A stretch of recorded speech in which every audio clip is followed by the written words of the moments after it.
Nonetheless, we are pilgrims together. I want to make space for you, especially if your singleness has been different from mine. You should know some things about me before we begin. My singleness happens to be in a Western, evangelical, heteronormative context. I'm an upper middle class, white, 30-something-year-old, cisgender, straight woman. I've never been married or engaged, and for the cherry on top of my singleness sundae, I'm a virgin, too. I like to joke that I'm a dime a dozen in that there are plenty of women just like me. But it's true. They are funny, smart, educated, well-resourced, think similar things, live similar lives.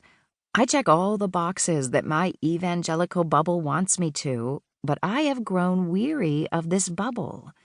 I've needed to say yes to a pilgrimage beyond my context. I know there are many of you out there, my fellow pilgrims, who have different stories and backgrounds.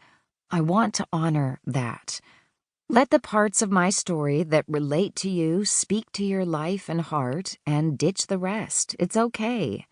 Our journeys are different. My life is not prescriptive. If your singleness is much younger, praise God. If yours is singleness after loss, death, or divorce, you are loved and welcome here.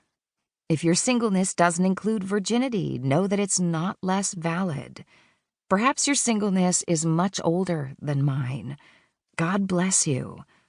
I hope that some of your singleness out there is male singleness and BIPOC singleness and all types of queer singleness.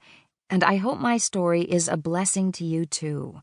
I hope some parts resonate deeply. But your story is your own. Your story is beautiful and important and likely uniquely challenging.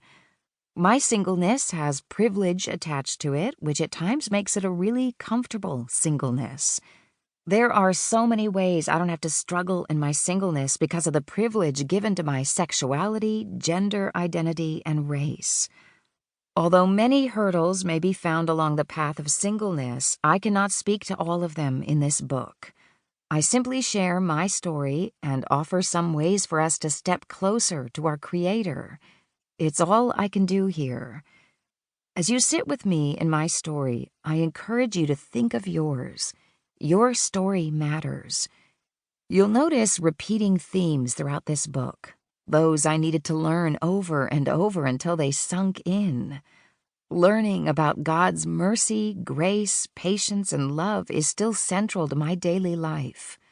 I pray now that Jesus will show his mercy, grace, patience, and steadfast love in your life too.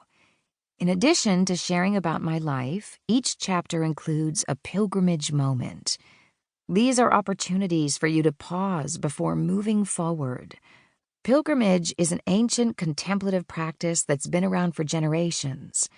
Some of the pilgrimage moments are based in other contemplative practices of old.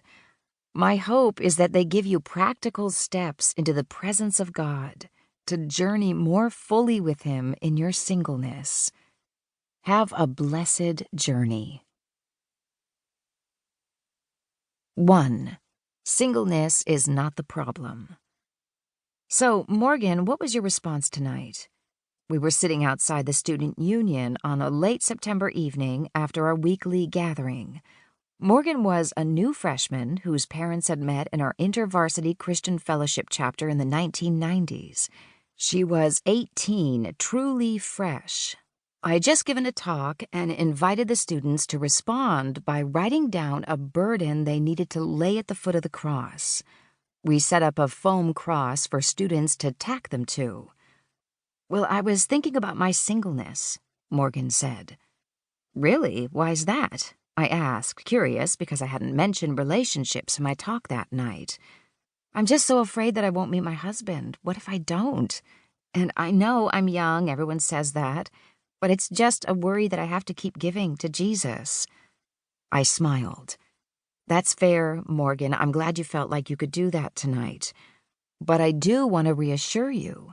You have your whole life ahead of you. You're 18 and so beautiful. You will absolutely find love. I'm sure of it." I know, but it's just, what if I don't?